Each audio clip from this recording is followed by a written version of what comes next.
জুবিন গাৰ্গৰ মেনেজাৰ টাৰ্চেম মিত্তাল আজি আহি CID কাৰ্যালয়ত উপস্থিত হৈছিলে আৰু CID কাৰ্যালয়ত উপস্থিত হোৱাৰ পিছতেই ইতিমধ্যে তেওঁক বহু সময় ধৰি জেৰা চলোৱা হৈছিলে।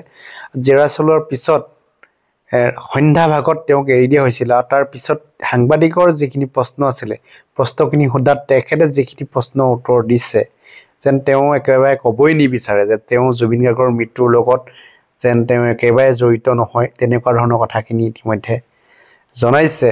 তেওঁ মানে আছিলে যদিও জুবিন গাৰ্গৰ মেনেজাৰ হিচাপে তাৰপিছত যিহেতু জুবিন গাৰ্গৰ যিগৰাকী মেনেজাৰ সিদ্ধাৰ্থ শৰ্মাক যিহেতু এইগৰাকী টাৰ্চেম মিত্তালে যিহেতু যোগাযোগ কৰি দিছিলে, টাৰ্চেম মিত্তালে আনি যিহেতু জুবিন গাৰ্গৰ ওচৰত চঞ্জাই দিছিলে এইগৰাকী সিদ্ধাৰ্থ শৰ্মাক, কিন্তু তাৰপিছত যিখিনি তথ্য ইতিমধ্যে পোৱা গ'ল সিদ্ধাৰ্থৰ পৰা তাৰপিছতে গোটেই কথাখিনি ইতিমধ্যে বেলেগ এটা মূৰ লৈছে বুলি ইতিমধ্যে আমি গম পাইছোঁ।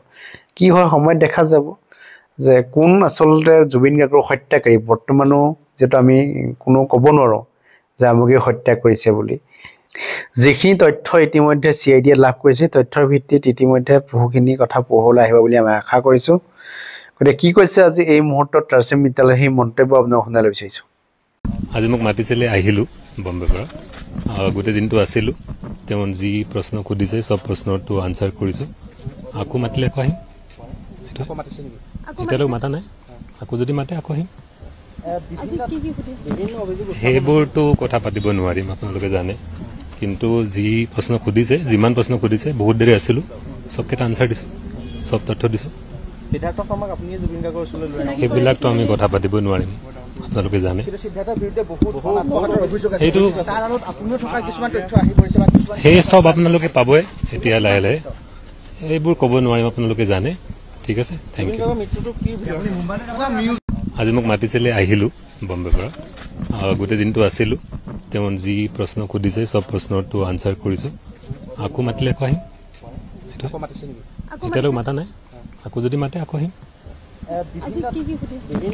সেইবোৰতো কথা পাতিব নোৱাৰিম, আপোনালোকে জানে।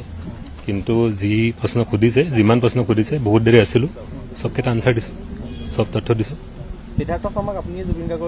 সেইবিলাকতো আমি কথা পাতিব নোৱাৰিম, আপোনালোকে জানে। সেইটো